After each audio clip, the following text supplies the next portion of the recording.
I've literally tried to monetize everything I love in this life. And while that might sound like really creepy or cheesy, it works for me. But I think it's like, what are the things that you enjoy? What are the things that people consider you an unofficial expert in? And what are the businesses or side hustles that you would want to spend all day, Saturday and Sunday doing?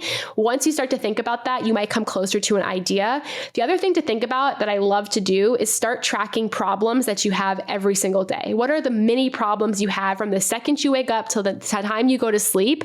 Businesses are created because of problems need to be solved. And if you start monitoring and figuring out what the common problems you or your friends have, you might find yourself a really cool, untapped business idea.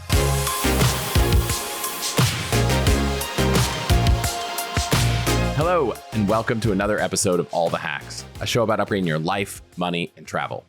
Now, so many business leaders say that you should just focus on one thing and not spread yourself too thin on so many different projects, and that the way to success is to laser focus on one goal, one product, one business idea, and tune everything else out. But our guest today, Jen Glantz, throws all that advice out the window because she's an entrepreneur with multiple businesses, multiple streams of income, and she thrives at doing it. She started her first business, Bridesmaid For Hire, after an ad she placed in Craigslist went viral. But she's also written 3 books, over 1,500 articles for publications from Forbes to the Today Show to the Washington Post. She hosts a podcast, You're Not Getting Any Younger, which I had the pleasure of being a guest on a few weeks ago. And if that's not enough, she has 3 newsletters, sells digital courses, does professional coaching and speaking, and she has her own game called the Newlywed Card Game. I have no idea how she does it all, so let's jump in and find out. Jen, thank you for being here. Wow, Chris, thank you for having me. I honestly forget all that I do until you just read that intro. And then I was like, wow, that is a lot. That is a lot, but I'm really proud of it all. My first question is just, did you always think you would be someone that had all of these projects and businesses going on? In all honesty, I was that person at my full-time job that couldn't just do my job. I was working at a startup as a copywriter, and I couldn't just write. I had to know how the sales team was doing. I wanted to know what a project manager was. Like, I was always so curious about other things. I was also the person at my full-time job that did the whole job within like a couple of hours and had the rest of the day to do nothing. And that's when I started writing a blog and started doing all my own work while I was getting paid at my full-time job. So I always knew that I was never a person who wanted to do just one thing, but I never knew what I was going to ultimately do. You know, I majored in poetry in college, so I feel like I set myself up for a life of question marks. And when I graduated, I just knew I didn't want to live a standard life. I knew I didn't want to be someone else's employee. I knew I wanted so much more from myself, but I didn't necessarily know where that journey would take me. The first side hustle was Bridesmaid For Hire, right? Well, actually, I would say my first side hustle was a blog I started in 2011 called The Things I Learned From. And I wrote that blog. I had no readers. That grew and grew and grew. And eventually that led to me getting a book deal. And that led to me becoming a freelance writer. So while I didn't necessarily make money off of the blog when I first started it, it led to all of these different opportunities that propelled my journey. And I started the blog because I was working a really bad job and nobody would publish my writing. And I wanted to be a writer. So I started this blog on WordPress, and that was a game changer that set me up for so much more to come. So I think one takeaway there is it doesn't have to be a business to necessarily become a business. So if you're listening and you're thinking, oh, like I have this thing, I don't know how to make money from it. Your example here is you did this thing that made no money, and now you have, 7, 8 like different businesses and streams of income that kind of all came from that. Yeah. How did you know when to spend more time on the blog or any other project versus, you had a day job?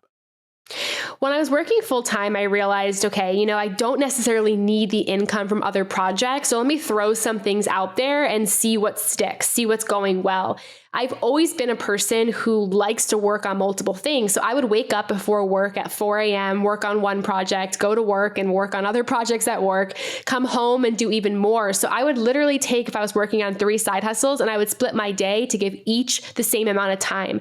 Now, there were some points when some blew up a little bit more, and then I would spend weeks weekends working on those and let the other ones fall behind. But one thing I've always vowed to myself is that if I created something that had an audience, whether a podcast, a blog, a newsletter, that I would not let them down. And what I mean by that is I would never miss a day when I owed them content. So my podcast comes out every Friday, my newsletter every Monday, and my blog used to come out every Tuesday. I would never, ever, ever miss a day. So if I had something with an audience, I always showed up for them no matter what.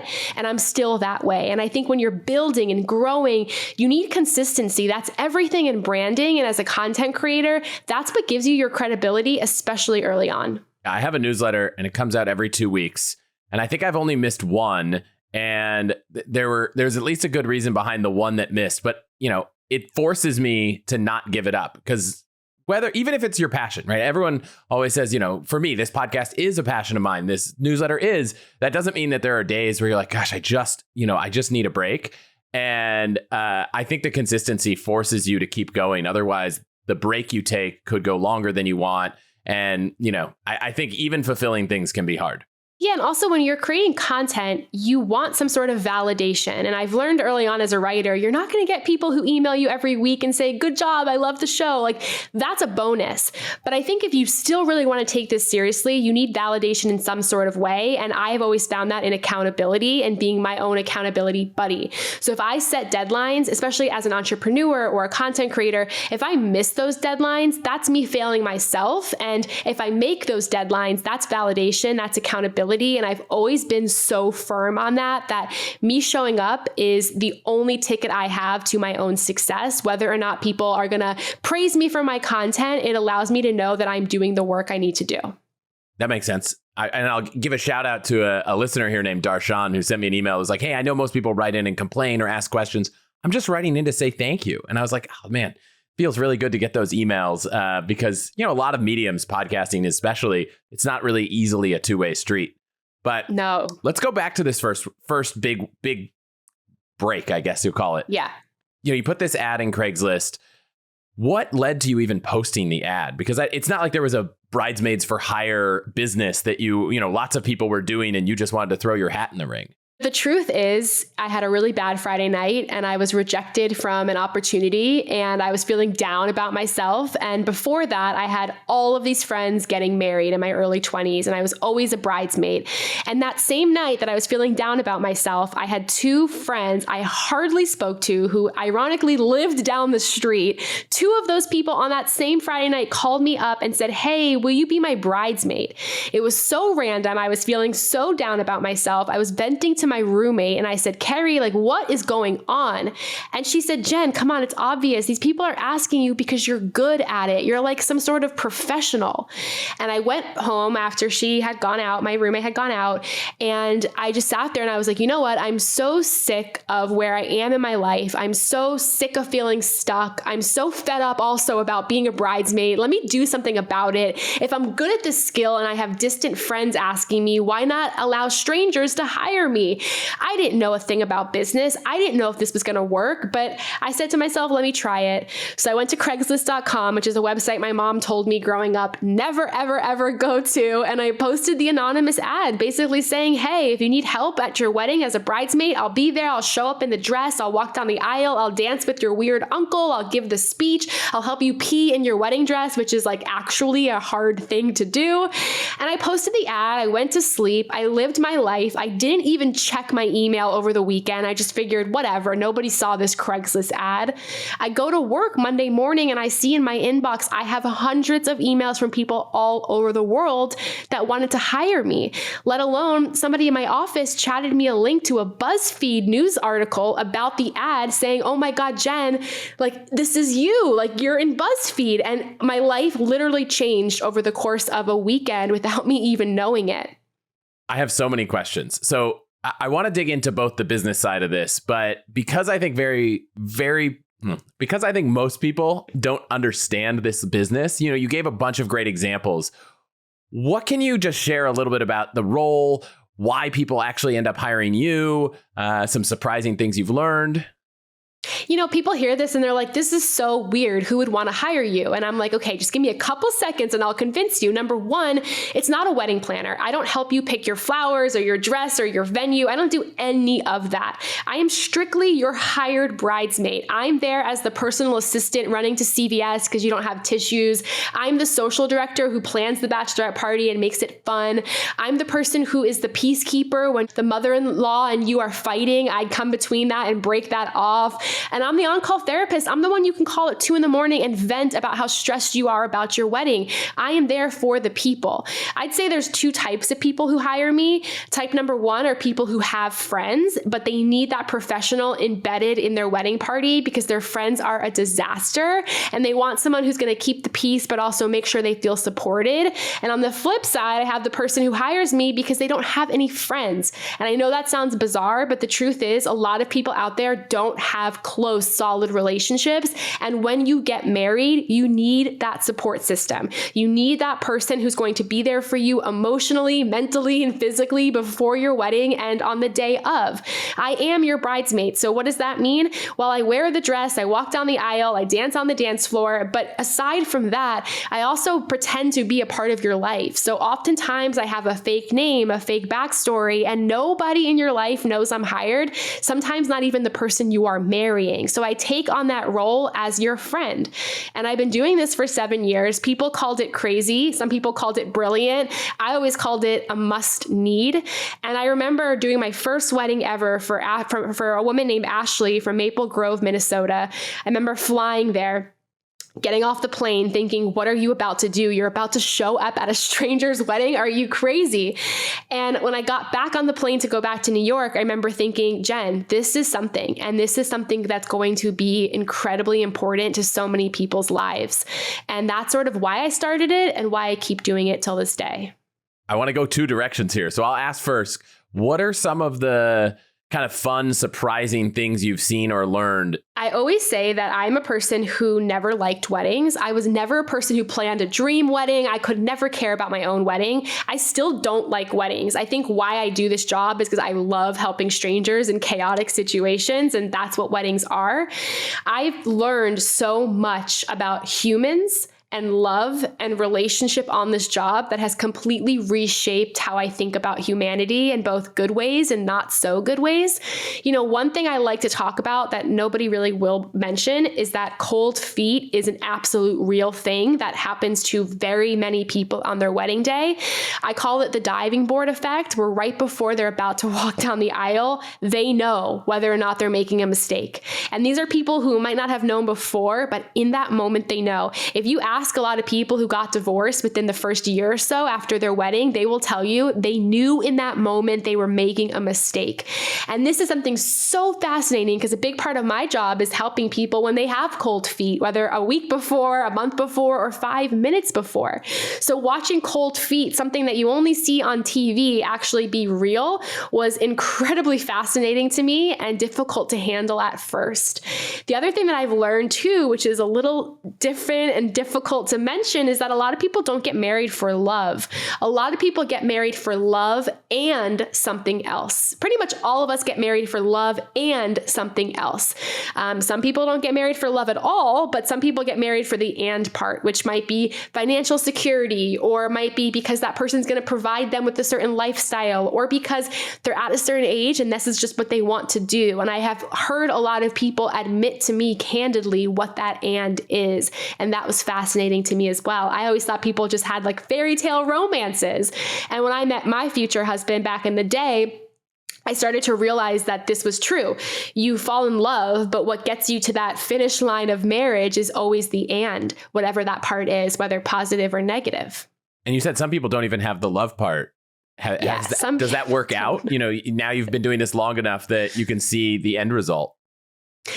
It's crazy because a lot of people will say, you must be so good at knowing if a couple's going to make it. But the truth is you could never, ever, ever judge anybody else's relationship because people stay in relationships just like they enter relationships for different reasons. So just because you think your friends out there are not going to make it, whatever type of relationship they have might be exactly what they're looking for and what they want. And it might be something so different than what you want.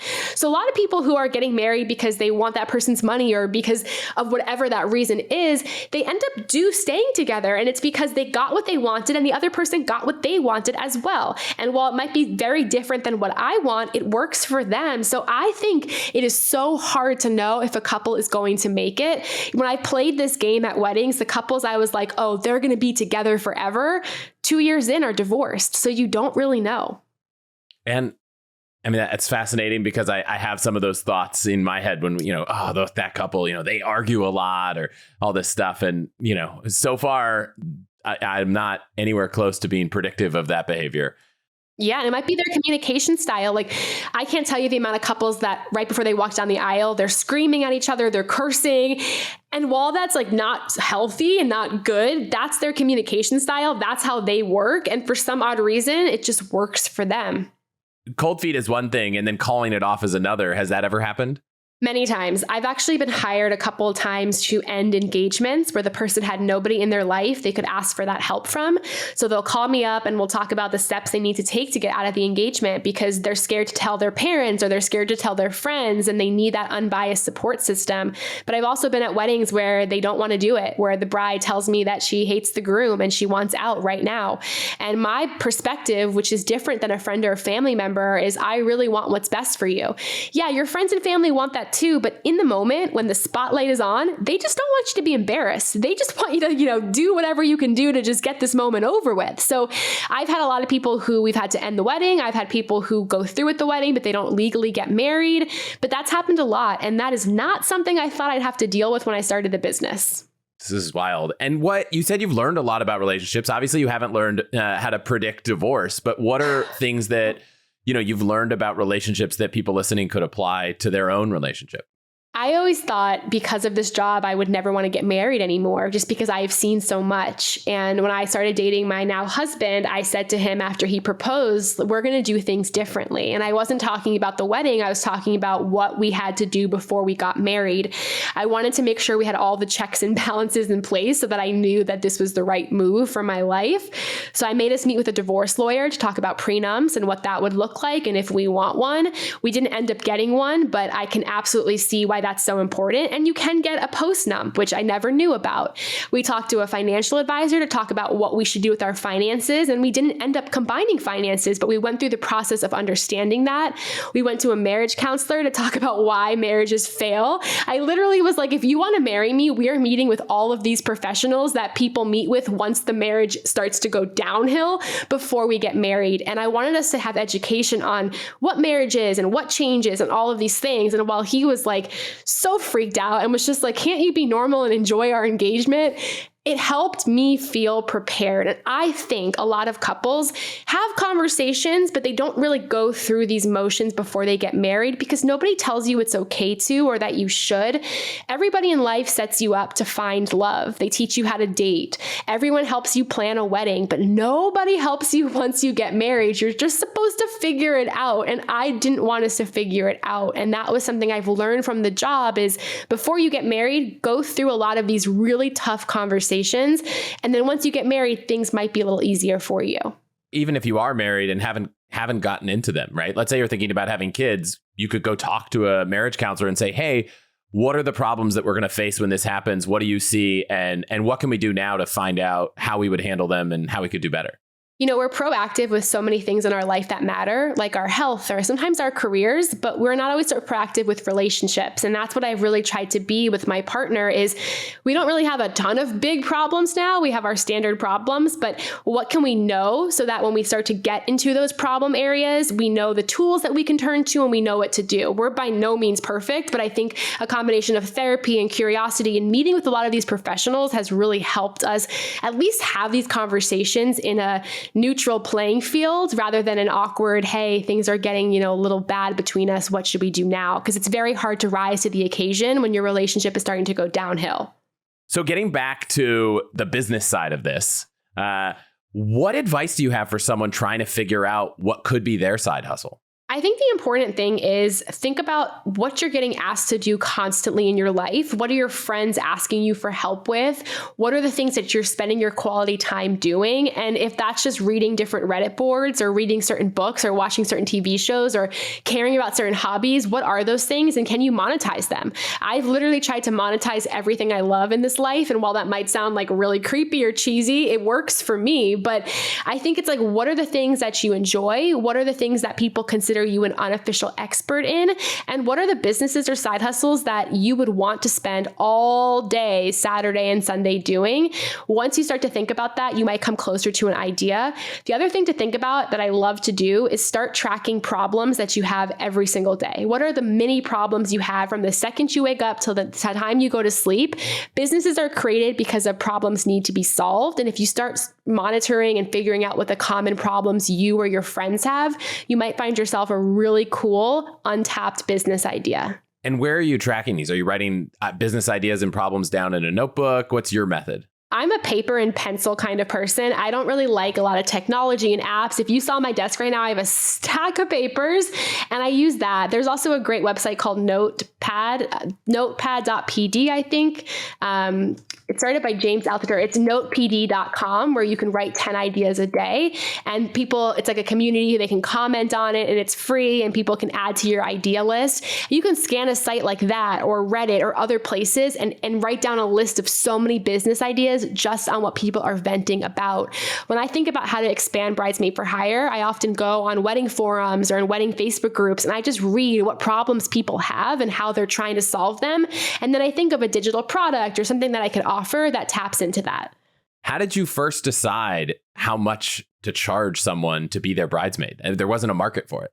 I'm going to be so honest with you. I was a poetry major. I was working at a startup. I had no idea. I literally, when the ad went viral, I went on national TV, live TV, and they asked me how much this cost. And I said, cost? This is a free service. I want to do this for free. And my brother, who's like in the business world, was like, what did you just do? And this is not going to be free. And to be honest with you, I didn't know how much to charge, but I found a different type of vendor in the wedding industry that I was closest to. So I looked at wedding planners and day of coordinators, and we're very different, but I looked at their pricing model. I saw how much they charged, how they structured their packages, and I modeled it off of that. Even then, my pricing was far too low. And after I worked a ton of weddings, I would come home and raise my prices by $5, $10, just because I was exhausted.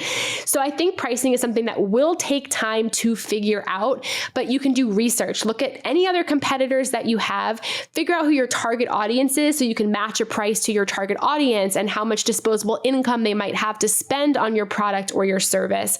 And the other thing to start to figure out is your operating costs. You know, a lot of my operating costs are my time spent on these phone calls or me getting to the wedding or my downtime when I'm not working in the wedding, or also, you know, being out on my own. I have to pay health insurance, and all of these things can factor into your pricing.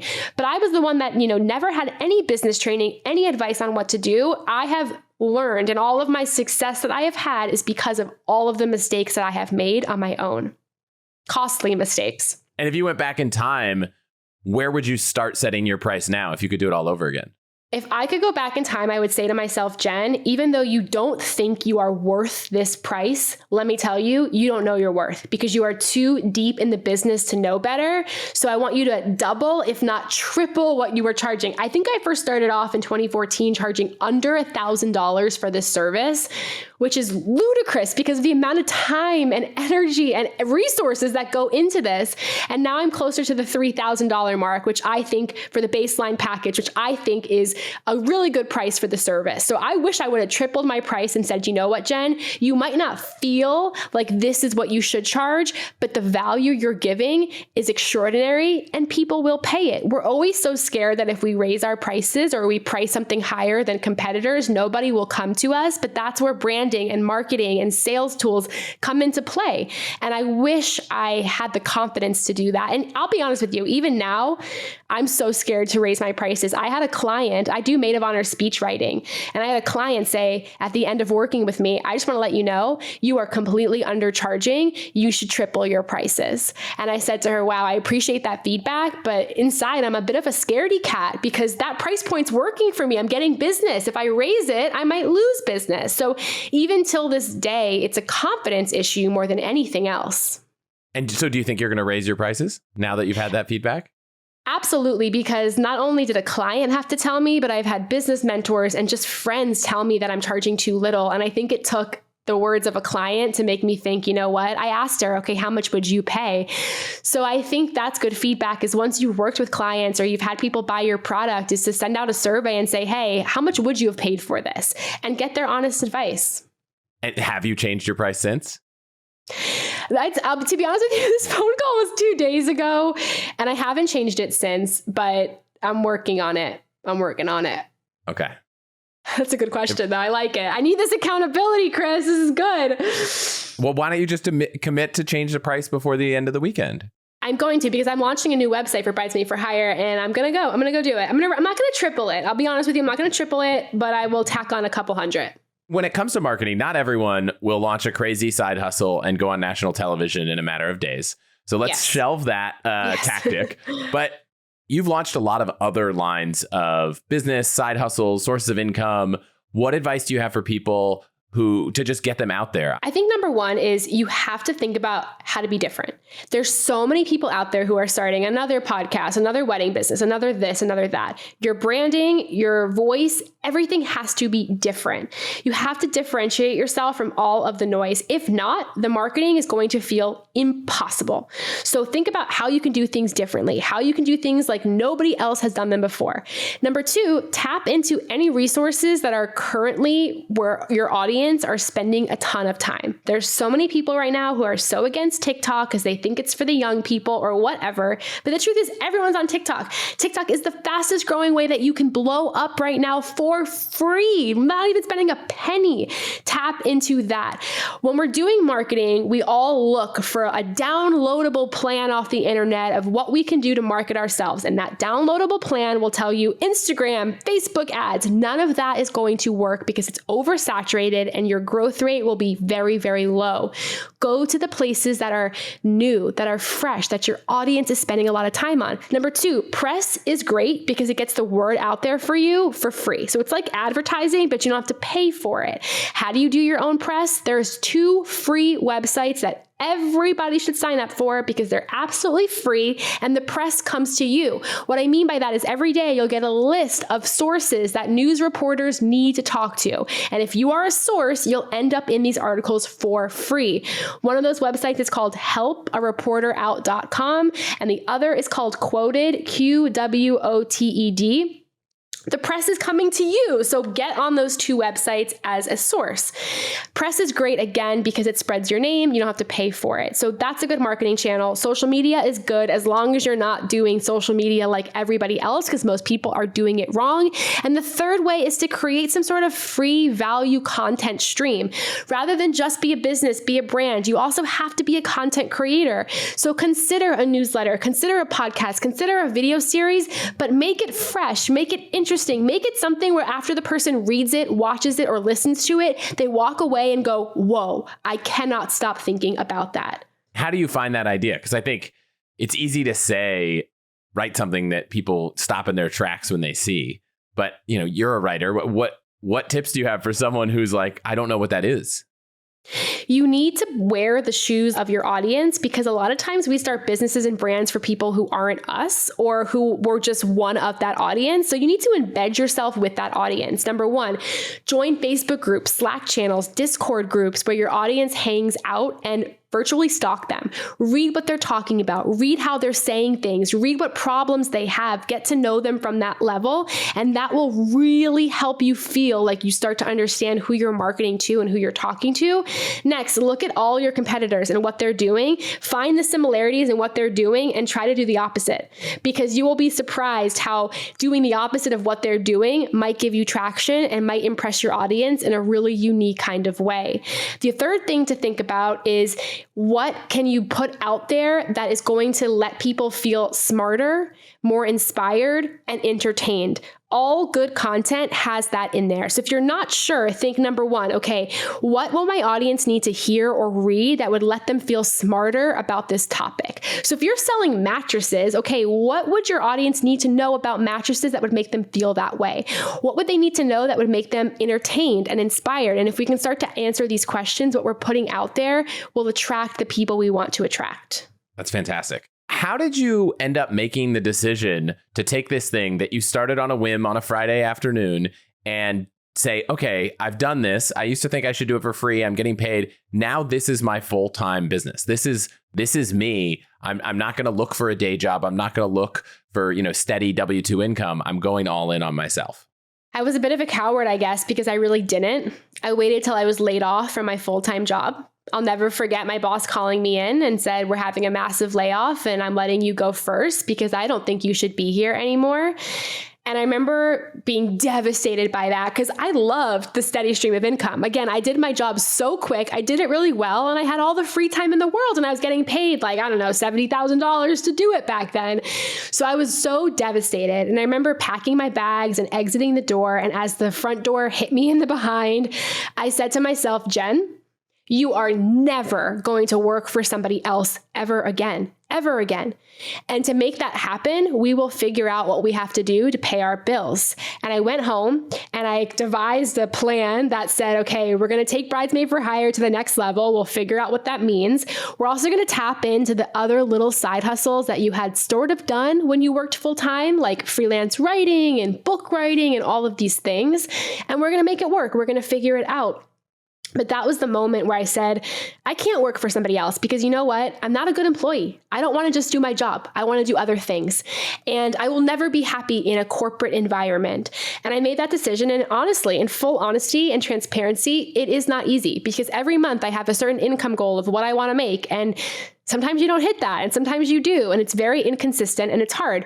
One month, one side hustle or one business is taking off and the rest are failing. And during the pandemic, all of them are failing and you start to panic. So it's definitely a lifestyle where you are on your toes. And some days you find yourself thinking, would it be easier just to collect a paycheck? And I do think that sometimes, but I just know that my happiness lies in me being able to run wild and free with these crazy ideas. When you were deciding Bridesmaids For Hire, let's make this a thing. You mentioned you also looked at, okay, well, what about writing and books? Did a part of you say, what if Bridesmaids For Hire could just be the one thing? I always thought that Bridesmaid For Hire would never be the only thing because that wouldn't make me happy. I am somebody who has known from a very early age that there's two categories of things that I am meant to do. One of them is write in any capacity. I've known since I was 4 years old I wanted to be a writer. And the other is speak, to inspire. I've always wanted to be this inspirational speaker. So when I started Bridesmaid For Hire, I sort of turned both of those things into the gig. I wrote maid of honor speeches and I spoke and I inspired and I helped people. But I always knew I had to do other things with those passions. My other passion was always being able to support people in a way that when they were going through really challenging situations. That's always been my target audience, are people who are not feeling great about their lives and me being that person that could hopefully pick them up. So knowing that those are my passions always led me to figure out other things. But no, I never thought Bridesmaid For Hire would be my only thing because it wouldn't make me happy. Two of the side hustles you spun up, probably because of the passions you just talked about, were coaching and speaking. And I hear a lot of people talk about, I like advising people, coaching would be fun. Some people turn that into a full-time gig. But how did you even get started in those two areas? And what advice do you have for people who are interested in them? I remember graduating college with a poetry degree and people would ask me what I wanted to do next. And I said, I want to be a motivational speaker. And so many mentors and people older than me were like, cool, but you have nothing to speak about. You're 22. You haven't lived a life. And I was offended by that because I thought I had lived a life at 22, but perhaps they were right. But as I built my career, as I got laid off, as I built Bridesmaid For Hire, as I wrote books, as I did all of these things, I felt like I had more life experiences. And that led to a lot of people knocking on my door and asking for help and asking for advice and asking how to launch this or that. And I decided rather than doing these one-off free chats or rather than, speaking and teaching at a school, why not offer coaching so it can be more personalized? So I think I got the confidence to offer coaching as a service once I started to get a steady stream of maybe 10 plus people a month reaching out for some sort of help. And I got to do more speaking just by figuring out, okay, what was my keynote? What was I going to bring to the table at all of these conferences? And a lot of what I spoke about was how to take a crazy idea and turn it into a side hustle, or how to market using no money, or how to do your own PR. I tapped into all of these skills that I figured out by starting Bridesmaid For Hire and running with it. So I guess that person at 22 was right. I really didn't know what to speak about or coach back then, but through these experiences, I built the confidence to sort of launch that. And these are things I still do till this day. And some seasons are busier and some seasons aren't. And that's the cool thing about juggling multiple streams of income, multiple side hustles, is that some seasons you'll run with 3 out of 7 of them. And then the other season that will change. That's both stressful and exciting. And that summarizes, I really believe, my personal life and journey as an entrepreneur. Before I do any interview, I like to go find an episode of a podcast where someone's been interviewed and just kind of get a sense of their vibe. And I saw a bunch of you on one show and I was like, gosh, why is she going on the James Altucher show so many times? And so I looked, and you started this coaching series where you kind of publicly were being coached, and it was called Make You a Millionaire. And in the first episode, I only listened to the first one so far. The goal was in 6 to 12 months, you were going to go through this coaching series and, build your business up. How has that gone? What have you learned? I've been a fan of James Altucher for so many years. I've loved his style. I saw somewhere that he had posted he was taking on these mentorees for his podcast, and I wrote an email. I reached out. I never thought I'd hear back from him. I got an email within a couple of minutes being accepted to the show. We filmed the next day. I opened up my entire life on that episode, and I remember thinking, what did I just do? I was so nervous because I figured a huge audience of people would hear it. I was so vulnerable in a way I had never been before. And frankly, I was quite terrified. Not only that, but if you know James, you know that he has a lot of ideas, big ideas, scary ideas, things I've never done before. And I wanted to do everything that he said because I really did view him as that mentor. So he threw me into a world where I was already doing so much. And now he gave me 5 other things to start to do. He's had me start 2 newsletters, a product, all of these things. And it was a complete game changer. Did I make $1 million from any of it? No. Am I close to that? No. But what it did help me figure out is other places and other things to tap into that I normally never, ever would have thought to do or would have thought about. I'm somebody who, for the past 7 years, I've been my own boss. I'm a team of 1. I am the brain power of everything I do. And sometimes that's not enough or that's stale. But listening to somebody say, hey, do this, do this, do this, do this, got me out of a funk and forced me into all of these different worlds that taught me something new. I learned how to use Substack. I launched a product on Kickstarter. I created a card game, something I had wanted to do, but had no idea what to do. I created a website where people can be human billboards. Like, I just did everything, and I felt like I had no risk because I almost felt like I was doing these things to show him, and it was almost like a fun experiment. So I felt risk-free. Whereas in my own life, taking those risks is harder because I'm always so worried about making money. So I start to sort of put those risks aside and focus on things that are going to make me money. But working with him on this podcast and this experiment forced me to try new things that I hadn't done in a while. I want to ask about a few of them because, Kickstarter is a great example. Everyone listening's probably found some interesting project there. What would you say about that experience? If someone has an interesting idea of something to build, was that a good positive experience? I really liked the Kickstarter platform in the sense of it gives you a great landing page. You can film a video about your product. You could offer different tiers, and it's a great place to send people to hopefully invest in your product. And if you reach the goal you have, the product will get made and they'll get the product they bought. And if you don't, they get their money back. So it's a little bit risk-free for your audience. However, what I am learning about everything in life is just because you're on a website like Kickstarter or you're on a website, like another type of website like that, it doesn't mean you're going to get organic traffic. So you still have to market. No matter what you start in this world, whether you release a podcast, a book, a product, a business, having marketing skills is so essential. So the Kickstarter was great for a lot of those resources, but I still had to do a ton of hands-on marketing. I still had to think about how am I going to make this go viral? I still had to figure out how to post this on Instagram or talk about it on the podcast or get people to share it in order to get people to that page. that was all me and not so much Kickstarter. And I think a lot of people think if you have a Kickstarter page, that Kickstarter will send you traffic. And that could be true, especially if you have a very viral idea or a really awesome video, that could happen. But for me, it required a lot of marketing. I liked it because it gave me the confidence to produce a product that I was very, very scared to release. It also gave me the funds to go off and release it without having to tap into my own money. So there were a lot of benefits to releasing something on Kickstarter. Also, all I needed was a proof of concept.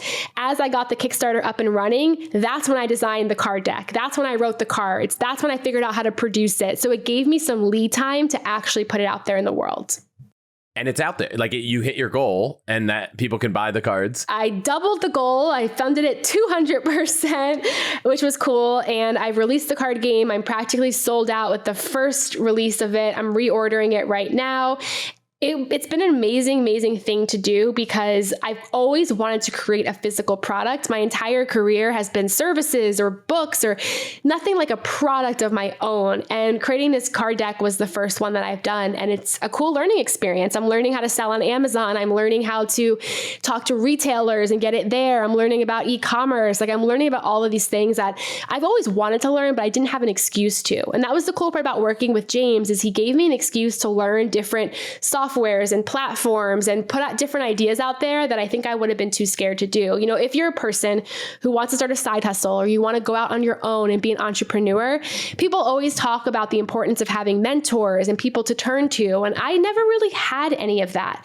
But you get to points in your career where it's so essential because your brain can only take you so far, and feeding off of the ideas of people you trust, whether they're in your industry or not, can really help you get out of a certain place where your brain is locked.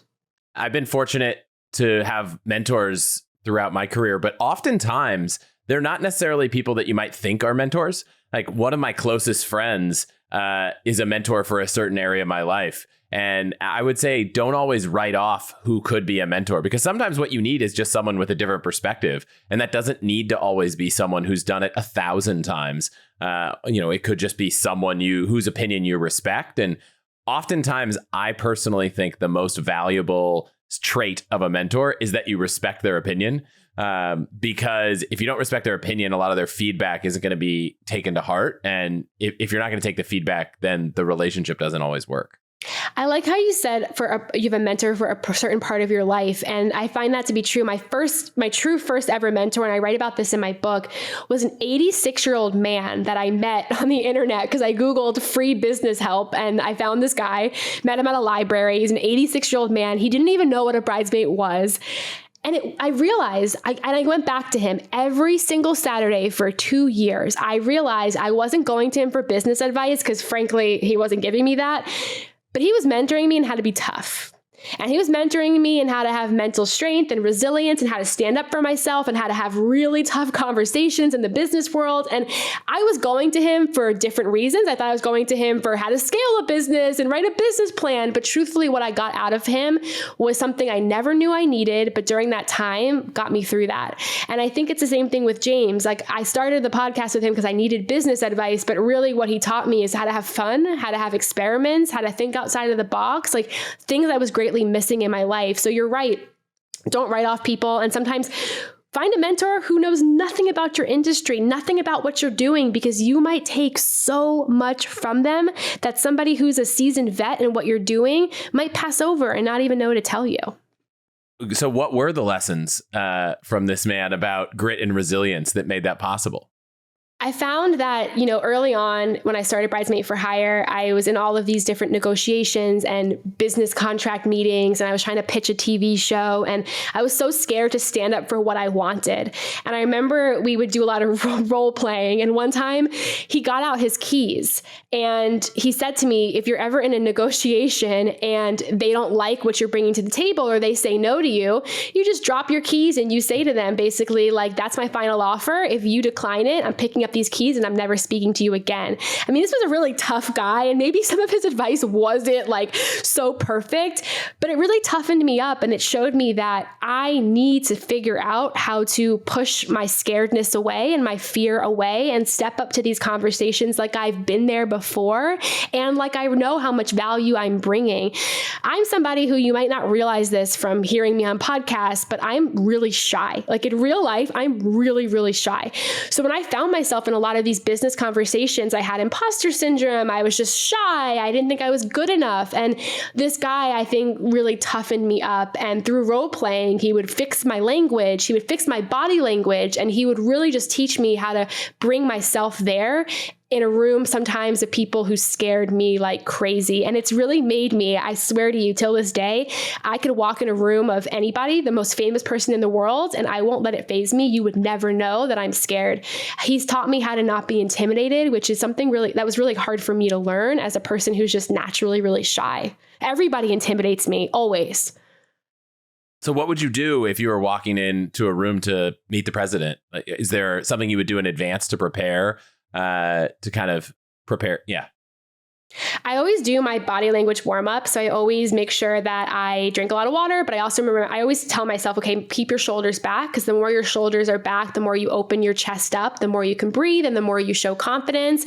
I always remember to keep my hands controlled, because that shows that you are controlled. So I'll keep my hands either at my belly button or by my waist. And sometimes I'll hold my hands together. And then the final thing is, because you can learn about how anybody feels about you based on where their chin is. If someone's chin is down, they're completely terrified by you, they're intimidated by you. If their chin is up, you find this air of confidence.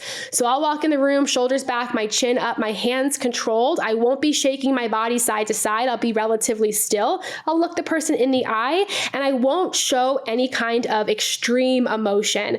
I'm somebody in real life where I'm very enthusiastic, but when I meet somebody who I'm intimidated by, I'll tone that down and I won't show that enthusiasm. And why that is because I want them to know that I came there with a serious reason, or I came there for a serious type of conversation.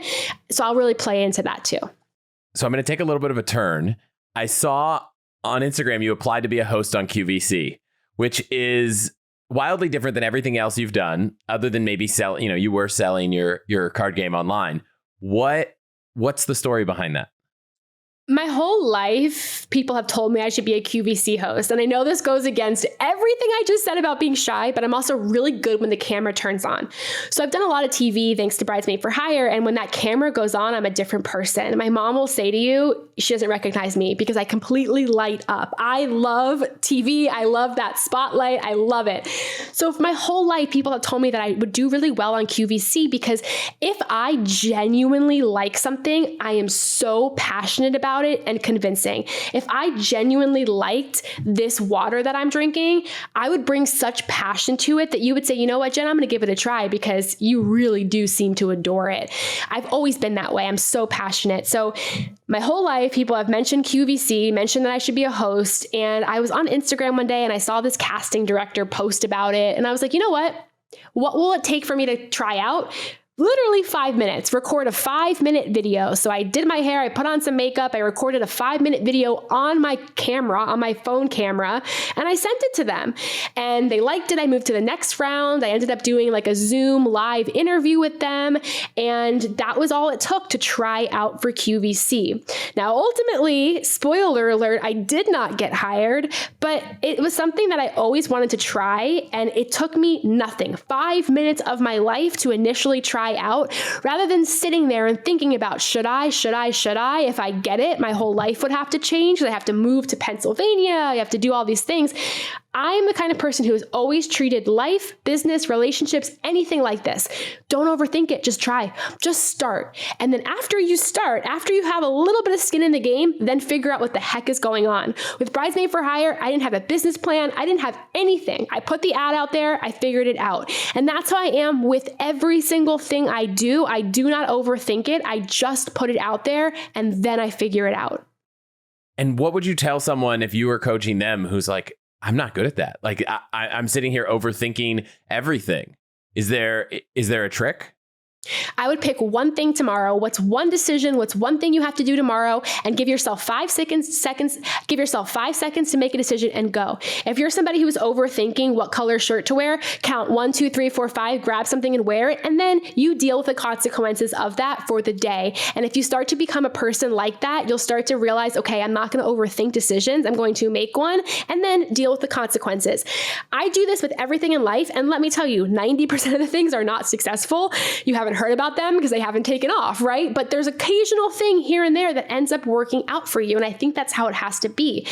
How I met my husband, I like sharing this story because, again, it was a weird experiment. It wasn't something I overthought. I was horrible at dating. I was so awkward. I'm so shy. I said, you know what? For the whole month of February, you're going to go on 14 dates that month. I would go on 4 dates a day. I didn't overthink it. Anybody who asked me out, I said, sure, we'll meet. What's the big deal? I didn't overthink it. I became so good at dating. I met nobody I wanted to ever see again. I go to delete the dating app and he was my final message. He was date 15. Now, I could have overthought that experiment, or I could have just said, you know what? I'm going to go on these 14 dates and we'll see what happens.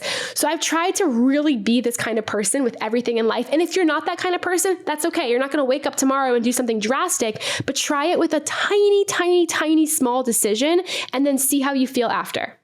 Before we wrap, I want to come back to the topic of weddings because we're almost on the other side of this pandemic, right?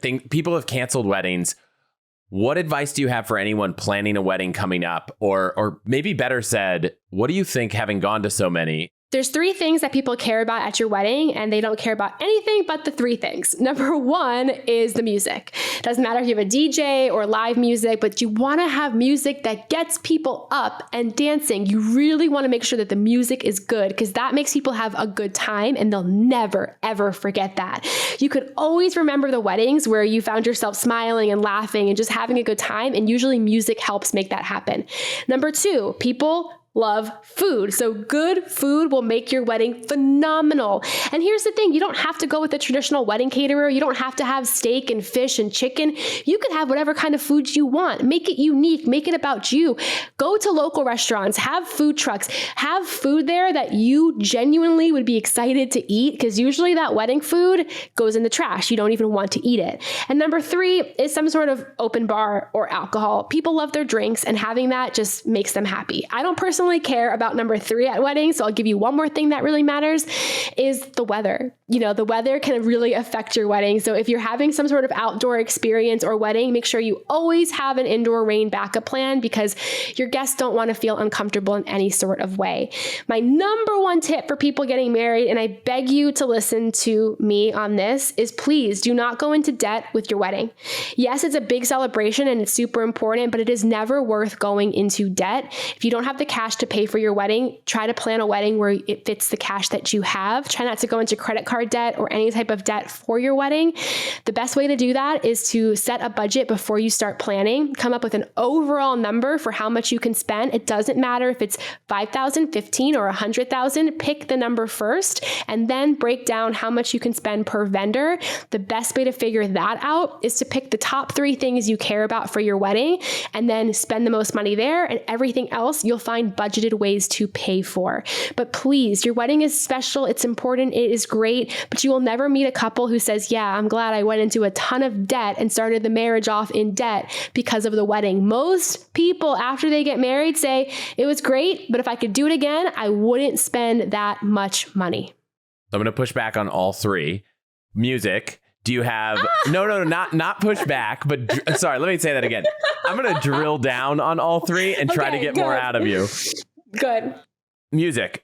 Do you publish your playlist? I'm sure you've had to be the one that picks the playlist. Is there a Spotify playlist of what you think makes for a good dancing or a good vibe that you share? It's hard because no one ever wants to listen to my music, but I would play Kesha and Chainsmokers, and I would play these hits that if you were in a Vegas nightclub, you would play, right? Because you want people to have fun and get up and dance.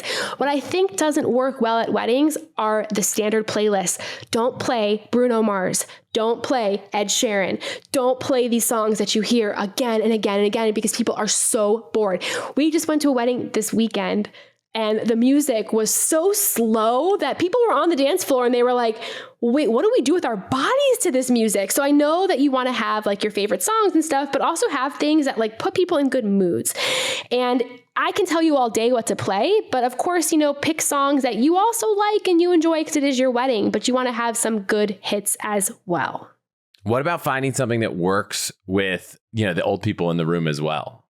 I think, you want to throw in some songs that they would like, but truthfully, they are the kind of people who are so happy to be at your wedding that they're going to dance to Kesha or the Chainsmokers. Even if they don't know the song, they're going to have a good time. I think we're always like, ooh, I got to play some hits that like my great aunt's going to like, but truthfully, your great aunt is going to like anything you play and is going to be so happy to dance. We spend so much time and money accommodating everyone that's coming to our wedding, but the truth is we cannot make everybody happy. So in general, try to think about how you can make everyone happy as a whole. Okay, on food, what are some of the most memorable food options you've had? I'll share mine because it was my own wedding, so that was easy. But we decided we didn't want seated plated meals, so we just picked 3 countries we'd been to where we love the food. And then we just served like in paper little baskets. I think one was like sliders and sweet potato fries. One was Thai curry. And then we had like some sushi rolls, or like we did chocolate chip cookies for dessert because we didn't really care about cake. So we tried to do small plates that represent countries we'd been to, but I'm curious what stood out in a memorable food way. And that's epic because you know what? People are never going to forget that. And it meant something to you. It was good food. Obviously, and we talked about this before, I love pizza, and I just went to a wedding that was all pizza. And not only that, but at the end of the wedding, all of the leftover pizza that nobody ate, they had on a table with to-go boxes that you can take home with you. I was like, this is the best wedding ever. But if you don't like pizza, that's okay. But exactly what you did, Chris, like normal food that people would be excited to eat any other time. I think we're also forced to think that we need to have this traditional wedding with all this fancy food. But the truth is, most of your guests just want the Thai food or the hamburger sliders, or they want slices of pizza, or they want macaroni and cheese. And especially if it's because it means something to you, they'll be happy as well. I love a wedding where the food is different, but also the food is something that means something to the couple. And I especially love a wedding where they go heavy on the desserts because I'm a big dessert person personally. So I love a good dessert at a wedding that's not wedding cake. Okay, and then this is something we struggled with. So for drinks, do you think open bar? Do you think just pick 2 cocktails? What do you think works best? It's funny because I'm not a drinker at all. I am like a water, seltzer, root beer float drinker, but I know a lot of people at weddings will say this, that if possible, and if this works for your budget and your finances, a type of open bar is usually best. And even if that means, by the way, it's open bar for an hour, that's okay. But if that is something you can afford, that might be something to lean into because a lot of people do enjoy drinking. But you're absolutely right. It doesn't need to be this extravagant open bar. You can do just a couple of beers or wines, or you can do, liquor that's not top shelf. Like you can do a signature cocktail and then have like just beer and wine. So you don't have to have an extensive open bar, but I do think offering alcohol for your guests is something that they do appreciate. If they have to pay for it, they will. But if that's something you can budget for, I think that's a good gift that a lot of your guests appreciate, which is hard for me to say because I'm not a drinker, but I know a lot of people do care about that. And from the perspective of the couple, since you have the inside ear to the bride usually, what is something that someone going to a wedding can do to, be a memorable guest in a non-embarrassing way? I think going along for the party and being enthusiastic. During the ceremony, not having your phone out recording everything and instead just making eye contact with the couple or with the officiant. And when they walk down the aisle, smiling at them and just being supportive with your body language. And during the wedding, most couples who have a dance floor, they really want their guests to be on it. So even if you're not a big dancer or you're a little bit shy, just crowding around the dance floor at least, having your conversations on the dance floor. A lot of people are so stressed about, is this going to be fun? Are people going to dance? So if you can sort of get near the dance floor, you make a lot of people happy.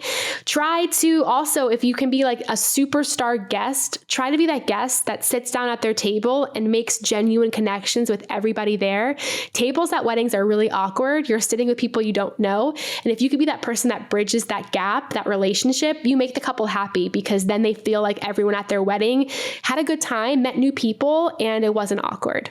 Yeah, I can't remember the exact person, but I remember after our wedding, there was one person that all of like my aunts and uncles and grandparents were like, oh, they were such a great person. It was like, that guest. So maybe I'm both saying it was memorable and not because I can't remember who it was. Yeah.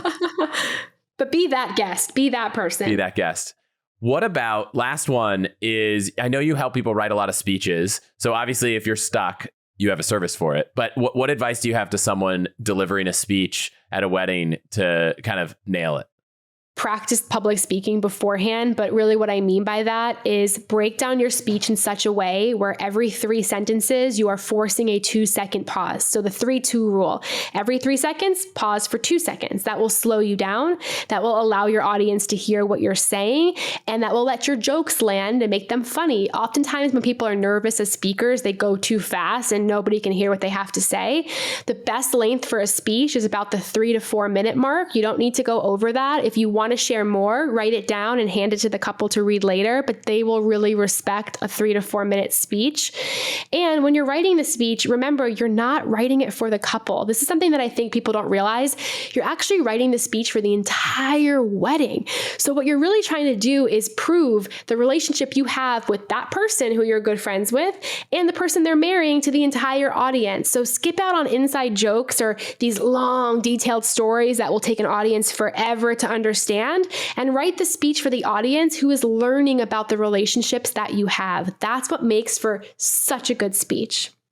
Anything else I missed that advice for anyone going to or planning a wedding?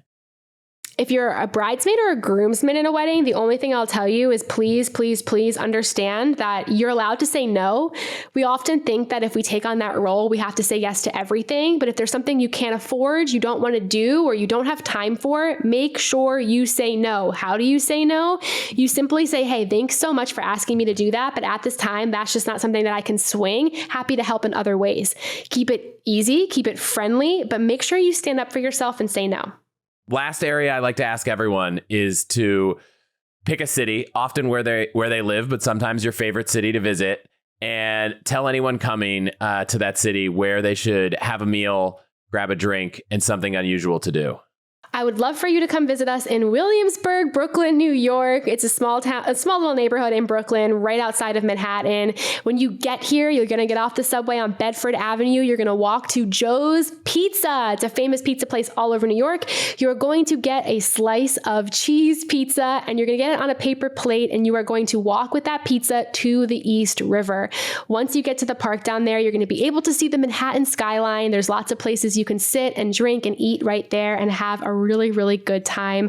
One of the cool parts about this neighborhood is all of the fun vintage shops, but you can shop all day, bookstores you can go to, and there's tons of music venues. I think that there's lots of cities in the world with great music, but there is something so cool about the music in Williamsburg, Brooklyn. I'm proud to live here. Awesome. Thank you so much for being here. This has been great. Where can people find everything you're doing online? Because there is a lot. You can check out my website, jenglantz.com. You can follow me on Instagram at jenglantz, where I share personal stories, secrets of behind the scenes of my life. Or because you're listening to a podcast right now, you can search for You're Not Getting Any Younger. It's my podcast where I share how you can disrupt your life, whether it's health, business, relationships. And you can check out Chris because I just interviewed him. The episode is live. Chris shares stories he has never shared before, and he gives you his favorite top 3 hacks on the show. So check it out. Totally. That episode was great. Thank you so much for being here. Thanks for having me.